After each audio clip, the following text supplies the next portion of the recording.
운전 중 과속 카메라 박스를 보고 브레이크를 밟지 않으셨나요? 박스를 보면 줄이고 지나면 다시 밟는 습관. 우리 모두가 알고 있는 그 방법 말이죠. 하지만 충격적인 소식이 있습니다. 이제는 더 이상 그 방법은 더는 통하지 않습니다. 왜냐하면 비어 있을 수도 있었던 그 박스 대신 옆 차선에서 조용히 달리는 평범한 차량이 여러분을 단속하는 시대가 열렸거든요. 서울은 6월부터, 제주는 8월 1일부터 본격적으로 고정된 카메라 대신 움직이는 진짜 카메라가 등장한 겁니다. 자, 그럼 처음으로 돌아가 볼까요? 왜 우리는 그 유명한 깡통 박스를 만들어야 했을까요? 깡통 박스의 시대는 어쩔 수 없는 타협에서 시작됐습니다. 상황을 상상해 보세요. 장비는 비쌌고 도로는 매년 늘어났으며 예산은 언제나 제한적이었죠. 그래서 나온 아이디어가 뭐였을까요? 박스는 곳곳에 세워두고 실제 장비는 소수만 옮겨 쓰는 방식이었습니다.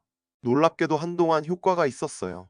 운전자는 박스만 봐도 속도를 줄였고 그 순간 위험은 확실히 낮아졌으니까요. 하지만 세계가 바뀌었습니다. 언제부터일까요? 바로 스마트폰이 주머니 속에 들어온 순간부터였어요. 커뮤니티와 지도 앱이 실시간으로 정보를 주고받는 시대가 되면서 모든 게 달라졌습니다. 어느 박스가 비어 있는지, 어느 구간이 실제 단속인지, 심지어 언제 장비를 옮기는지까지 빠르게 공유되기 시작했거든요. 정보가 흐르자 억제는 약해집니다.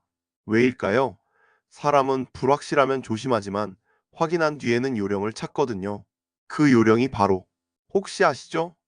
박스 앞 감속, 박스 뒤 재가속, 이른바 캥거루 운전이었습니다. 자, 여기서 잠깐. 캥거루 운전이 왜 문제일까요? 단순히 위험하다로 끝나지 않아요. 과학적으로 설명해 드릴게요. 실제 상황을 상상해 보세요. 자동차 한 대가 시속 120에서 80으로 급히 줄일 때 뒷차는 그 감속을 언제 인지할까요? 생각보다 늦어요. 인간의 반응 시간은 생각보다 길고 차의 제동 성능은 타이어 상태와 노면, 하중에 따라 완전히 달라집니다. 더 무서운 건 연쇄 반응이에요. 앞차의 브레이크 등이 켜진 뒤 뒷차가 브레이크를 밟기까지, 다시 그 뒷차가 반응하기까지 작은 지연이 연쇄적으로 쌓이면서 파동처럼 뒤로 번져나갑니다. 혹시 경험해 보셨나요? 눈앞에 사고가 없는데도 수킬로미터 뒤에서 이유 없이 막히는 그 정체 말이에요. 바로 이런 이유 때문입니다. 특정 지점에서의 급감속이 교통 흐름 전체를 깨뜨리는 현상. 박스 앞에서만 급히 줄이고 다시 밟는 습관이 도로 전체의 리듬을 흐트러뜨리는 구조적 이유가 바로 여기에 있어요. 그래서 2025년 드디어 패러다임이 바뀝니다. 더 멀리, 더 넓게, 그리고 무엇보다 더 일상적으로 단속하기 위한 방식으로 말이에요. 차량 탑재형 이동식 단속 암행순찰차 들어보셨죠? 외형은 완전히 평범한 승용차나 SUV입니다. 하지만 안쪽에는 도로의 규칙을 실시간으로 살피는 장비가 들어있어요. 레이더가 주변 차량의 상대 속도를 읽고 카메라가 장면을 기록하며 위치와 시간이 함께 저장됩니다. 여기서 중요한 포인트가 있어요. 원리가 전혀 어렵지 않다는 거예요. 쉽게 비교해 볼까요?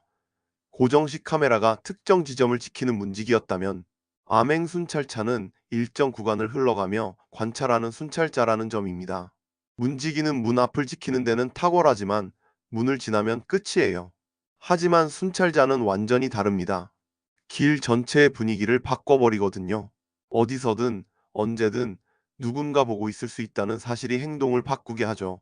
이 방식이 바꾸는 것은 단속의 범위만이 아닙니다. 지금까지는 속도만 봤다면 이제는 차선 변경의 매너, 추월의 절차, 앞차와의 거리 같은 기본기를 향합니다. 솔직히 말해볼까요? 우리 중 많은 사람이 알고는 있어요. 1차로는 추월차로라는 것, 추월이 끝나면 복귀해야 한다는 것, 깜빡이는 방향을 알리는 신호일 뿐 치고 들어가도 된다는 면허가 아니라는 것, 알고 있지만 흐트러지는 순간이 문제였죠. 움직이는 단속은 바로 그 순간들을 일상에서 포착합니다. 누군가를 놀라게 하려는 단속이 아니에요. 도로 전체의 기본값을 조심해 맞추려는 설계입니다. 자, 이제 함께 상상해 봅시다. 비 오는 평일 저녁, 퇴근길의 올림픽대로, 물기 오른 노면에서 타이어는 평소보다 쉽게 미끄러져요. 앞차와의 간격을 조금만 더 벌리면 급브레이크를 밟을 일 자체가 줄어듭니다. 좌측 1차로에서 빠르게 추월하던 차가 깜빡이를 켠 채 오래 머무르지 않고 제자리를 찾아요. 예전 같으면 지금이 기회라며 한 칸 더 비집고 들어가려 했을 장면에서 이제는 대부분이 속도를 유지한 채 흐름을 지킵니다. 눈에 보이는 변화는 작지만 연쇄적으로는 커요. 한 대가 차분해질 때 10대가 차분해지고 그 10대가 100대의 리듬을 만들거든요.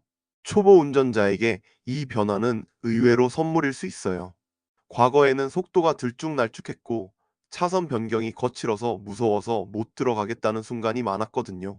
상시 감시가 만들어내는 문화는 비슷한 속도와 예측 가능한 행동을 늘립니다.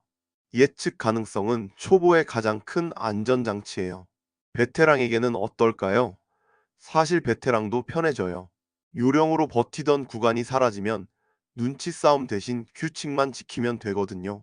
운전의 피로는 사실 눈치 싸움에서 오는 경우가 많아요. 택시와 화물차 기사분들에게는 현실의 압박이 크다는 걸 압니다. 시간, 수익, 약속, 폐차. 하지만 반대로 생각해보면 사고 한 번이 가져오는 손실은 더 커요. 운행을 멈추고 공업사에 맡기고 보험료가 오르고 무엇보다 몸이 다칠 수 있습니다. 일정한 흐름과 준법 운행은 장기적으로는 비용을 줄이는 선택이에요. 이제 가장 중요한 부분입니다. 내일 바로 바꿀 수 있는 것들이에요. 첫째, 속도는 제한 속도를 기준으로 맞추되 눈앞의 차를 기준으로 끌려다니지 마세요. 계기판을 자주 확인하는 습관이 중요해요. 습관이 되면 손목만으로도 속도를 일정하게 유지할 수 있거든요. 둘째, 차간 거리 2초. 체감이 잘 안 올 수 있지만 표지판이나 가로등 같은 고정된 지점을 기준으로 세어보세요. 하나, 둘. 두 박을 세고 지나가면 적어도 급정거가 줄어들어요. 셋째, 차선 변경은 깜빡이를 먼저 켜고 실제로 차가 기울이기 전에 주변의 속도차를 확인하세요. 그리고 실선에서는 절대 넘어가지 않는 습관을 몸에 붙이세요. 이 세 가지만 바꿔도 여러분의 하루는 달라집니다. 도심 도로와 자동차 전용 도로에서의 요령은 조금 달라요. 도심에서는 보행자와 자전거, 전동 킥보드가 언제든 등장합니다. 속도 자체보다 예측이 중요해요. 횡단보도 전방, 골목 출구, 버스 정류장 주변에서는 엑셀러레이터에 힘을 빼고 준비된 감속을 유지하세요. 자동차 전용 도로에서는 시야가 넓어요. 넓을수록 착시가 커집니다. 시속 100에서 120으로 올려도 체감이 미미해서 방심하기 쉽지만 제동거리와 사고의 에너지는 비선형적으로 커져요.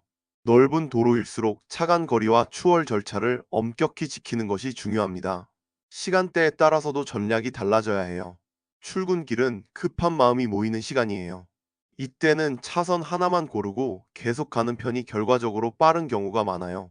이리저리 옮겨 다니는 차는 순간적으로 앞서 나가지만 전체 시간으로는 거의 차이가 없거든요. 심야에는 시야가 좁아지고 상대 속도를 파악하기 어려워져요. 맞은편 전조등, 흰색 차선, 반사 표지로 리듬을 유지하세요. 비나 눈이 올 땐 제한 속도보다 더 낮춘 속도가 정답일 수 있어요. 제한 속도는 이상적인 조건에서의 상한이니까요. 여러분의 타이어와 도로 상태는 그보다 못할 때가 더 많습니다. 기술과의 공존도 중요한 주제예요. 요즘 차에는 정말 많은 기능이 들어가요. 차간 거리 유지 장치, 차선 유지 보조, 내비 기반 곡선로 감속, 심지어 제한 속도에 맞춰 속도를 자동 조절하는 기능까지 말이에요. 하지만 이 장치들을 운전 대행으로 쓰면 위험해요.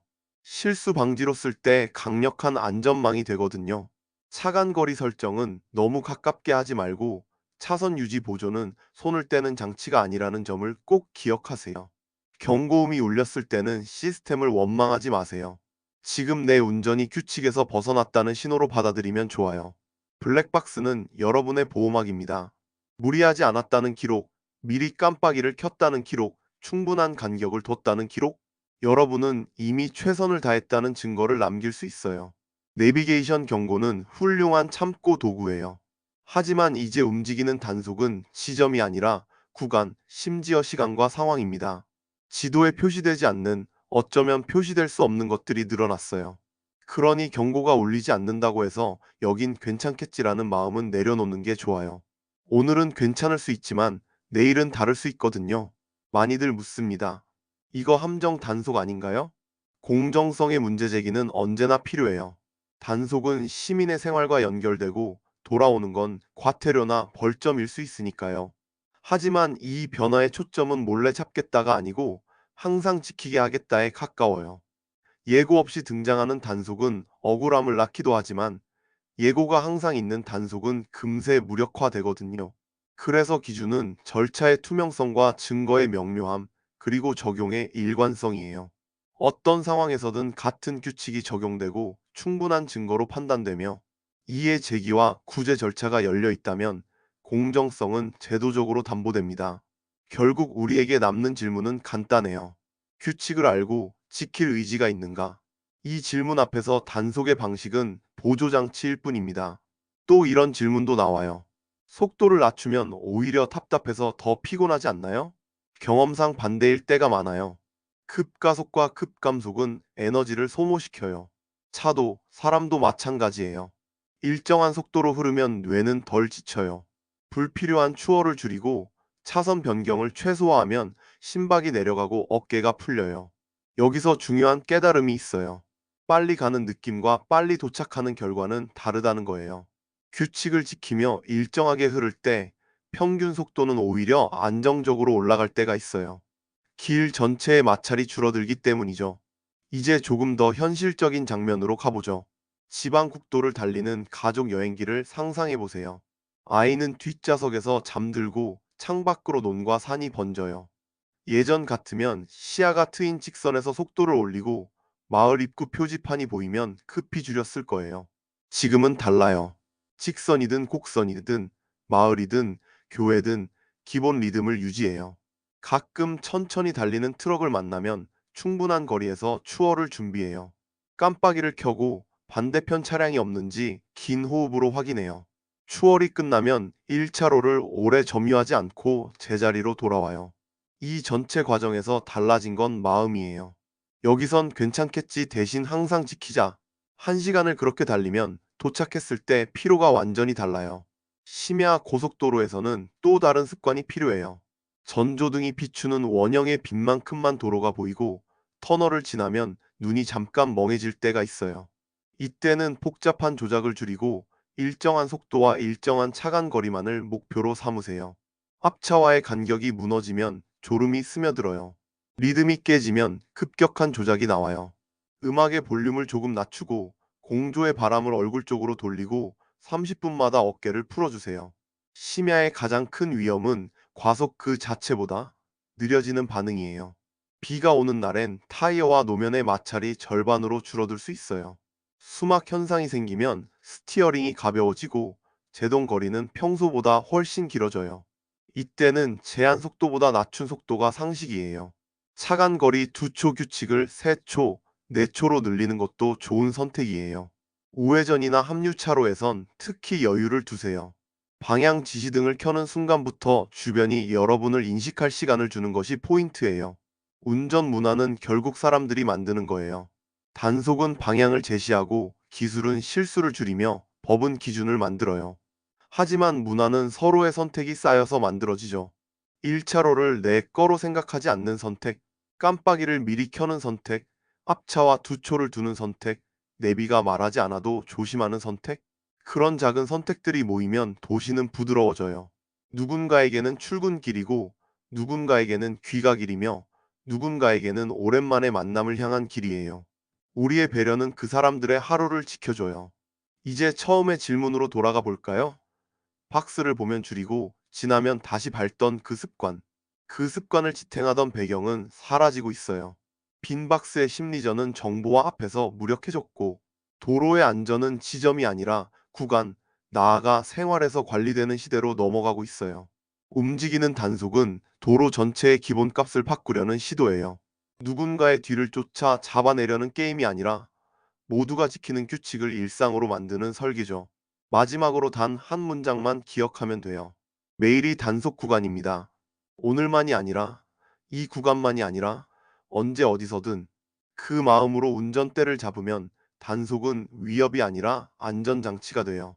여러분의 하루를 지키고, 여러분의 가족을 지키고, 여러분이 모르는 누군가의 삶을 지켜주는 장치 말이에요. 걸리지 않으면 된다 해서 항상 안전하게 운전한다로 단속 구간만 조심해서 모든 도로에서 법규 준수로 이 변화는 기술의 혁신이기도 하지만 더 깊게는 우리의 태도에 관한 이야기예요. 오늘 여러분이 선택한 속도와 간격, 신호와 질서가 내일의 도로 문화를 만들어요. 그리고 아마도 어느 날 여러분은 깨닫게 될 거예요. 브레이크에 불안한 힘을 올려놓던 그 긴장 대신 일정한 리듬으로 이어지는 1시간의 운전이 훨씬 덜 지친다는 사실을요. 단속을 피하려고 눈치 보던 시선 대신 규칙을 지키며 바라보는 넓은 시야가 훨씬 더 멀리 보인다는 것은요. 그렇게 여러분의 차 안에서 시작된 작은 변화가 도로 전체의 공기를 바꿔나가요. 오늘도 안전 운전하세요. 매일이 단속 구간이니까요.